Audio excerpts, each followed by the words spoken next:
美国国防部泄密那些文件里边又可以看出来哈，他说我们中国在阿联酋的那个海军军事基地啊又开工了哈，他们认为啊这将破坏中东地区的安全格局。可是人家阿联酋还有旁边的安曼，人家两国则表示啊是欢迎解放军的军舰。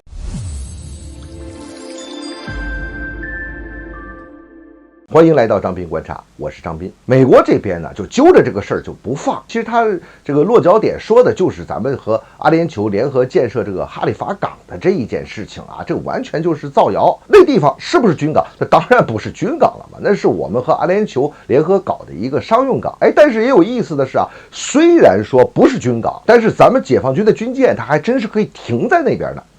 在2016年的时候，我们和阿联酋签订了相关的合同，在这地方投资了7个多亿啊，我们中方的股份是7个多亿啊，来获得了哈利法港35年的这个经营权。但有意思的是呢，在2021年的时候，我们确实有一个3艘军舰组成的特遣编队就停靠在了这个港区。它为什么会这样呢？因为是这样啊。根据咱们国内法，咱们2017年有一个国防运输法，根据这个运输法呢，就是我们自己的军舰啊，可以停泊在我们运营的任何的港口，当然前提是要对方也同意。那么在阿联酋同意的情况下，我们军舰停泊在我们自己运营的这个商业港口，进行这种必要的这种补给，那这是非常非常正常的事情，这跟军港就完全不是这么一回事。我们国家的利益越来越全球化，这全球化的利益呢，那就需要我们在全球范围之内，我们要有必要的保障手段。海上通道那肯定就是重中之重了。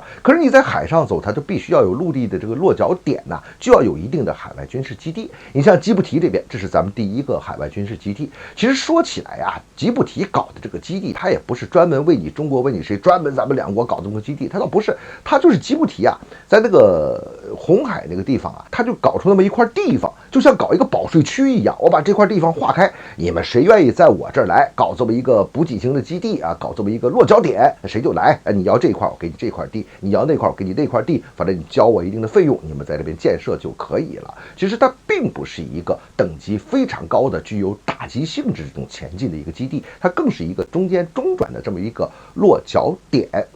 同样的，在这个阿联酋这边，我们有这么一个落脚点，这对我们是好处。但是阿联酋这边还有一个不好在哪里呢？就是阿联酋这个海岸线啊，它都是在波斯湾里边，这从波斯湾往里走，它总是得别一个角，这别在里边。那美国这边又提出了，我们在中东地区在不停的在谋求新的军事基地，他又把什么事儿呢？又把阿曼这个事儿就给搬出来了。阿曼是怎么回事呢？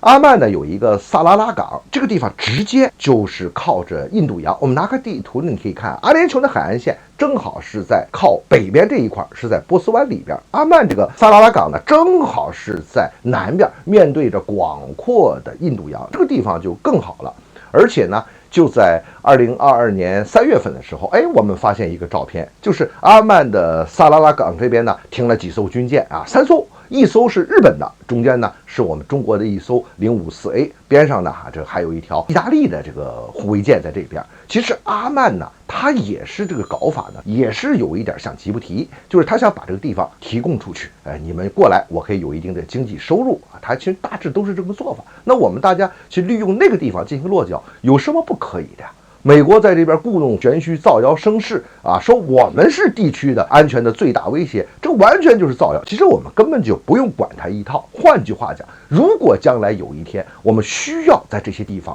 和某些国家进行联合建立军事基地，那又怎么样呢？因为从现在我们来看，美国才是这个地区破坏这个地区安全和和平的最主要的因素啊！你美国有那么多的军事基地，咱们就不说了，是吧？在沙特呀，在阿联酋，你都有你的基地。另外，你的第5舰队，中东这个舰队，你不就是在这个地方长期驻扎吗？你这可不是在这个落脚点啊！你这边可以随手动手就去打别人，就去侵略别人，难道你不就是这边最大的这个安全威胁吗？所以这一点上，美国还要去说别人，根本这事情就说不过去，这是他的一个霸权的话术，我们该干我们的，根本就不用理他。所以从这几点事上，我们也可以看出一些趋势啊。这第一呢，我们国家未来的发展，我们国家利益上的需求啊，也需要我们在海外啊，在这个友好的地区有一些我们远洋的落脚点，我们的军舰能够在这地方进行停靠补给。第二呢，我们的武装力量，我们的远洋海军能够出现在这个地区，其实是有利于维护地区的和平，维护这个地区的平衡的。第三，我们也看到啊，不管是阿联酋还是现在的阿曼，它其实是欢迎我们过去的，他们也希望引入这个中国的因素，能够平衡一些美国在这边的单极霸权。